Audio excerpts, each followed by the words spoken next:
یہ جو بچوں کی پیدائش میں وقفہ اگر اختیار کرنے کے لیے ادویات کا استعمال کریں گے تو اس سے بہت زیادہ کمپلیکیشن بڑھ جائے گی. کچھ کہتے ہیں کہ فرٹیلیٹی کے مسائل آ جائیں گے, کچھ کو لگتا ہے ویٹ بڑھ جائے گا, کچھ کو لگتا ہے ہیلتھ ایشوز ہو جائیں گے. اس میں کتنی سچائی ہے یا یہ صرف متس ہیں؟ پہلی بات تو یہ ہے, دیکھیے کہ ہر کسی کو ہم میں سے کسی نہ کسی چیز سے الرجی ہوتی ہے. کسی کو انڈے سے الرجی ہے, کسی کو دودھ سے الرجی ہے, جو روزمرہ کی ہماری کھانے پینے کی اشیاء ہیں. تو ایسا تو کوئی سبسٹنس نہیں ہے, کوئی ایسی چیز نہیں ہے جو ہر کسی کو موافق آئے اور اس کے بارے میں کوئی بھی نہ ہو.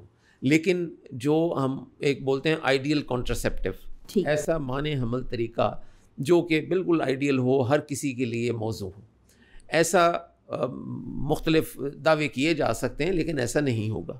لیکن وہ جو میں نے کہا نا کیفیٹیریا چوائس کی, اس کی چوائس ہے, اس میں کوئی نہ کوئی اس میں ان کے لیے سوٹیبل ہوگا. جہاں تک یہ دوائیوں کا تعلق ہے کہ اس سے وزن بڑھتا ہے یا اس سے کچھ اور ہوتا ہے, ایسی بات نہیں ہے.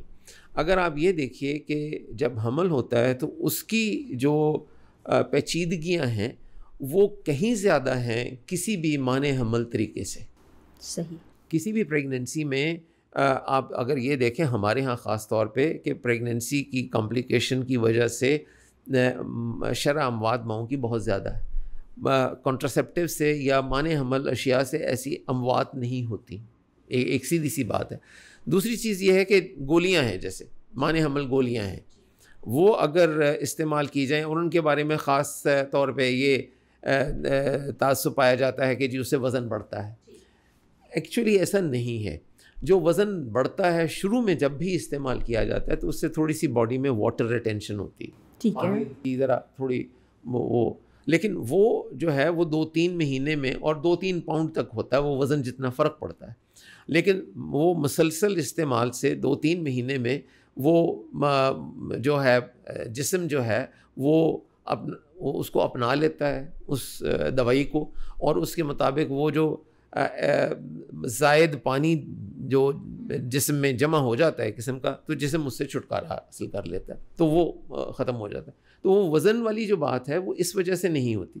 اور دوسری بات یہ ہے کہ ساتھ میں ہمیں یہ پتہ ہو کہ صحیح اچھی صحت کے لیے ضروری ہے کہ ہم تھوڑی بہت ایکسرسائز بھی کریں.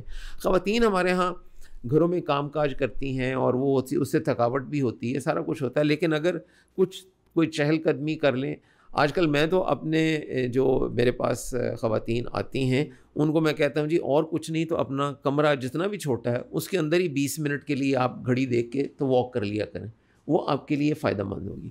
لیکن اس سے پہلے آپ نے ایک اور بات کی تھی تھوڑی سی کہ خواتین کا جو سٹیٹس ہے وہ اس کے بارے میں. خواتین کا سٹیٹس جو ہے بدقسمتی سے دنیا بھر میں اتنا اچھا نہیں ہے, مردوں کے برابر نہیں ہے. اگر آپ دیکھیے تو کچھ عرصہ پہلے معلوم ہوا تھا کہ BBC میں جو خواتین ان کی رپورٹرز ہیں ان کے جو معاوضہ ہے وہ مردوں کی نسبت کم ہے.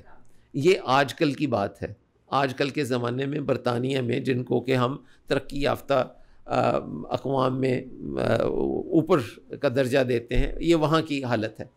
اور ایک ورلڈ بینک اور کچھ دوسرے اداروں کا ایک تخمینہ ہے, اس کے حساب سے وہ کہتے ہیں کہ یورپ میں خواتین کو مردوں کے برابر حقوق حاصل ہونے میں یا وہ ابھی تقریباً 60 سال لگیں گے, 60 ایئرس.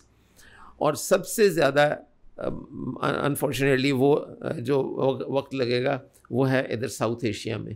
یہاں پہ خیال کیا جاتا ہے کہ 195 سال لگیں گے. لیکن آپ اگر دیکھیں پچھلے 8-10 سال میں تو خواتین کے حقوق کی اور ان کا سوسائٹی میں جو مقام ہے اس کا اب بہتری اس میں آنے لگ گئی ہے, نمبر 1.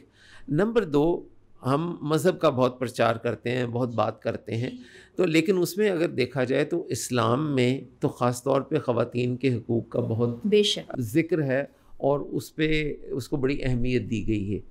تو اس کے لیے میں تو یہ کہوں گا کہ ہمیں اس چیز کا خیال کرنا چاہیے کہ اپنی بیٹیوں کو, اپنی جو گھر کی خواتین ہیں ان کے حقوق کا خاص طور پہ خیال کرنا چاہیے کہ ان کو کسی قسم کی کہیں پہ کمی نہ ہو, چاہے وہ تعلیم ہو, چاہے وہ لائف کے مختلف سٹینڈرڈز ہیں وہ اس میں ان کو برابر کا شریک سمجھنا چاہیے، بلکہ ان کو تھوڑا بہتر ہی دینا چاہیے۔ بالکل۔